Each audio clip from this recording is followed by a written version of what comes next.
ते त्याच्यात कपात केलेली आहे. ही पहिलीच बातमी तुमच्या सगळ्या चॅनलवर आली. आणि ज्यांनी एवढा विश्वासाच्या नात्याने जर त्यांना मतदान दिलं असेल तर पहिला घणाघात त्यांनी खुणाचा गेला तर गरीब कष्ट करणाऱ्या देशाच्या शेतकऱ्याचा. आणि निर्णय म्हणजे पार्टी विथ अ डिफरन्स वगैरे भारतीय जनता पक्ष स्वतःला म्हणायचा नेहमी. आता त्यांनी जे एवढे इफेक्टिव्ह असतात ते किती कॅज्युअल अप्रोच आहे. महाराष्ट्रासारखं एवढं मोठं राज्य, महत्वाचं राज्य, त्याच्यात एवढं अग्रेरियन क्रायसिस चाललेलं आहे. अशा ठिकाणी मुख्यमंत्री एवढं मोठं बहुमत असताना अशी काय अडचण येते की मुख्यमंत्र्याचा तो निर्णय घेऊ शकत नाही. म्हणजे हे कुणाच्याही बुद्धिमत्तेच्या बाहेरचं आहे किंवा लॉजिकच्या बाहेरचं आहे. आज दिवसभरात असा अपडेट आलेला आहे की शिंदेंना कुठलाही शब्द दिलेला नव्हता असं महायुतीचे नेतेच म्हणतायत स्वतः. हो, पण तो त्यांचा अंतर्गत प्रश्न असेल ना. आता कोणी कोणाला काय शब्द दिला, कोणी फिरवला, आता देव जाणे. कारण तुम्हाला आठवत असेल 2019 मध्ये उद्धवजी हेच सांगत होते. म्हणजे योगायोग बघा की 2019 मध्ये जसं कमिटमेंटचा इश्यू झालाय तसाच 24 मध्ये झालाय. हे खूप इंटरेस्टिंग आहे. भाजप सत्ता स्थापन करत असताना कायम अडचण येते. मग 14 साली पण अडचण आली, 19ला पण आली, 24ला पण येते. दरवेळी असं का होतं, काय वाटतं? भारतीय जनता पक्षाच्या मित्र पक्षांनी याचं उत्तर दिलं पाहिजे ना, मी कसं देणार. यावेळेस हा प्रश्न निर्माण झालाय की शब्द दिला नव्हता भाजपचे नेते म्हणतात, मात्र शिंदे यांच्या वतीनं कोणताही नेता म्हणत नाही की आम्हाला शब्द दिला नाही म्हणून.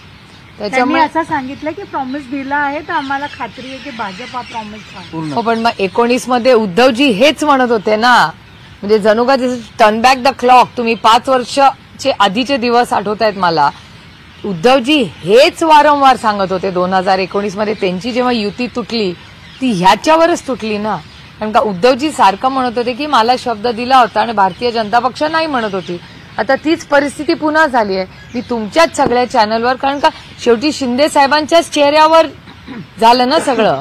तो शिंदे साहेबांचा करिश्मा होता हे आपल्याला मान्यच करावं लागेल. ठाकरेंना जसं फसवलं तसं शिंदेना फसवले, भाजप फसवते असं म्हणायचं. आता याचं उत्तर तुम्ही शिंदे साहेबांच्या सेनेला विचारायला लागेल. मी कसं उत्तर याचं देणार. पण एक मान्यच करावं लागेल की भारतीय जनता पक्ष किंवा आम्ही विरोधी पक्षात आहोत. आम्ही काय नुसतं शिंदे साहेबांचं कौतुक करणार नाही. पण एका सशक्त लोकशाहीमध्ये शेवटी आम्हाला मान्यच केलं पाहिजे की शिंदे साहेबांचा चेहरा घेऊन जी महायुती उभी राहिली त्याला यश मिळालंय. हे आम्हाला, म्हणजे आमचे बरेच त्याच्यात मुद्दे आहेत, पण ह्या क्षणीत आम्हाला मान्य केलं पाहिजे की शिंदे साहेबांचा चेहरा घेऊनच हे लोकांपर्यंत गेले.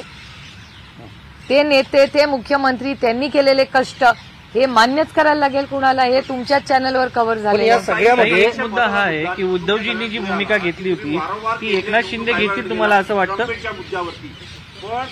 निवडणूक आयोगाने पिपाणी काही हटवली नाही, त्याचा कुठं नुकसान तुम्हाला झालेलं आहे? हो, अहो data speaks louder than words ना. डेटाच बघा ना. ट्रम्पेटचा म्हणजे आता तुम्ही एक लांबचं उदाहरण कशाला द्या.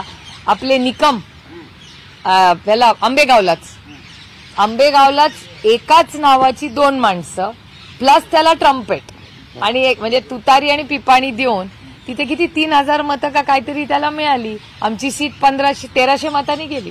त्यामुळे अशी बरीच उदाहरणं आहेत. पण आता ठीक आहे, आता रडत बसण्यात काही पॉइंट नाहीये. आता ही लढाई आम्हाला लढावी लागणार आहे. हीच लढाई पवारसाहेबांनी आता काही वेळापूर्वी जेव्हा बैठक झाली महाराष्ट्रामध्ये त्यावेळा म्हटलेलं आहे लढायचं आहे. ईव्हीएमच्या विरोधात सगळे विरोधक आता एकत्र येणार का देशभरात? बघा, ईव्हीएमवर मी स्वतः निवडून आलेली. त्याच्यामुळे ईएम आणि एक नाही, मी 4 वेळा निवडून आले. त्यामुळे ईव्हीएम बद्दल माझं म्हणणं आहे की आणखीन प्रूफ आणि आणखीन चर्चा आमच्याकडूनही अकॅडमिकली आणि त्याचे पुरावे पण थोडे आमच्याकडून ठोस आले पाहिजेत. हे माझं वैयक्तिक मत आहे. आणि जे मला येतंय सातत्याने मला फील्डवरनं ते धक्कादायक आहे. त्याच्यामुळे मलाही असं मनात कुठेतरी आता भीती वाटायला लागली आहे की हो रे बाबा, आपण एवढा विश्वास ते ईव्हीएमवर टाकला तर आपलं काही चुकतंय का, अशी एक भावना मनात यायला लागलीच आहे ना. कारण का data speaks louder than words.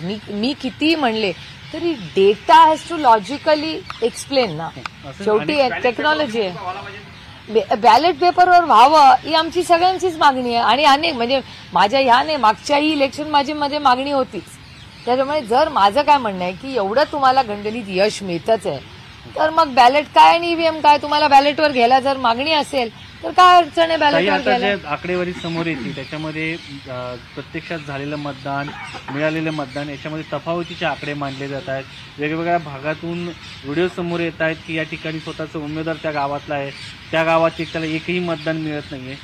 हे सगळं समोर पाहिल्यानंतर आज संविधान दिवस आहे, अशा निमित्ताने लोकशाहीवरती हे सगळं प्रश्नचिन्ह उपस्थित नाही, झालंय. मी तर खरं आज काँग्रेसच्या माझ्या अनेक सहकाऱ्यांची आज दिल्लीतही माझी सकाळी भेट झाली. मी सगळ्यांना विनंती केली की एक इंडिया अलायन्स आणि ज्याचा कुणाचा ईव्हीएमवर ज्या काही सूचना असतील त्याचा आम्ही एक पूर्ण दिवसाचे आमचे अनुभव, याचा एक पूर्ण दिवसाचं वर्कशॉप आणि डेटा कलेक्शन करावं.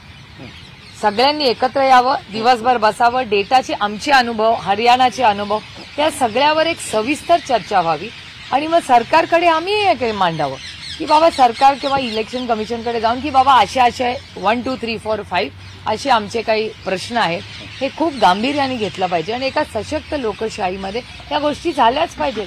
नाही तर असं जर समजा, म्हणजे आपण 1 मिनिटं समजून चालूया की आम्ही म्हणतोय ते 100% बरोबर आहे, तर मग असं जर असेल किंवा त्याच्यात 50%ही जर प्रश्नचिन्ह असेल तर मग या देशात कधीच विरोधी पक्षातल्या काही म्हणजे आमचं सरकार हे कधीच बदलणार नाही आणि हे योग्य नाही ना. एका सशक्त लोकशाहीसाठी ते योग्य नाही. माझं म्हणणं आहे कॉपी करून पास करण्यात काय मजा आहे, हरकत नाही. आणि मी म्हणजे माझं एवढंच म्हणणं आहे जे मी वारंवार सगळ्यांना मनमोकळेपणे सांगते, आम्ही हरलो याचं दुःख नाही. शेवटी लोकशाही आहे, लोकशाहीमध्ये लोकांनी जो निर्णय घेतला तो आम्ही मान्य केलाच पाहिजे आणि तो मी पूर्णपणे मान्य करते की ठीक आहे आमचं सरकार आलं नाही हे मला पूर्णपणे मान्य आहे. पण ज्या पद्धतीने आमच्या सीट कमी झाल्यात 4च महिन्यात, अशी काय क्रांती घडली आणि फील्डवर तुम्ही सगळे फिरत होता, आम्ही सगळे फिरत होतो.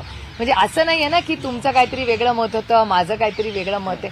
फील्डवर आपण सगळे होतो आणि आमचे इतके कमी येणं जेव्हा म्हणजे जेवढ्या आम्ही हिशोबाला आमचाच हिशोब धरा, बाकीच्याच्या घरात कशाला बघायचं. आम्ही 10 सीट जिंकलो म्हणजे 60 आमदारवरनं 80 25 सीटला